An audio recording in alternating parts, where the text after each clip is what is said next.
Konnichiwa les gars, c'est Réa Manga. Alors là, on se retrouve 2 ans après ma dernière vidéo pour vous parler de 5 raisons pour regarder Tokyo Ghoul. Je tiens à préciser qu'il n'y aura pas vraiment de spoil, mais en tout cas très minime. Donc le premier point à aborder, c'est l'histoire de l'anime. De nos jours, dans notre temps, d'une ville qui existe vraiment. Donc on suit l'histoire de Kaneki Ken, donc un étudiant basique au début de l'anime, qui va ensuite rencontrer Lise, qui va tout de suite tout changer. Donc deuxième point à aborder, l'ambiance.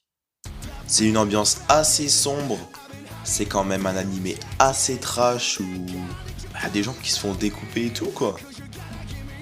Ceux qui aiment pas trop les animés comme ça, et bah regardez pas Tokyo Ghoul. Mais ceux à qui ça dérange pas, ça va le faire.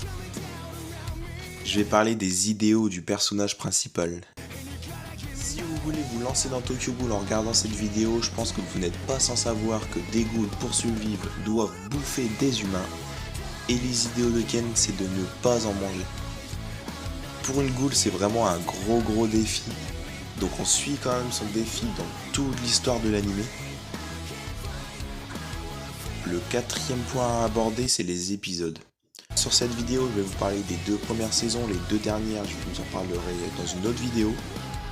La première saison fait 12 épisodes et la deuxième aussi, je crois qu'elle fait 12 épisodes, donc c'est vraiment très court. Si vous tryhardez bien en un week-end, vous pouvez regarder les 2 premières saisons de Tokyo Ghoul, pour moi vraiment les plus intéressantes. Donc il n'y a pas d'excuse de longueur d'épisode ou quoi, un épisode ça dure 24 minutes comme à peu près tous les animés en moyenne en comptant l'opening et l'ending. Mais il n'y en a que 12, alors vraiment en une journée vous pouvez regarder une saison et le lendemain regarder la deuxième saison, il n'y a vraiment pas d'excuse. Le cinquième point à aborder, c'est les scènes.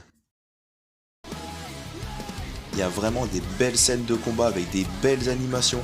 Et vraiment des fois il y a des trucs à laquelle on s'attend vraiment pas.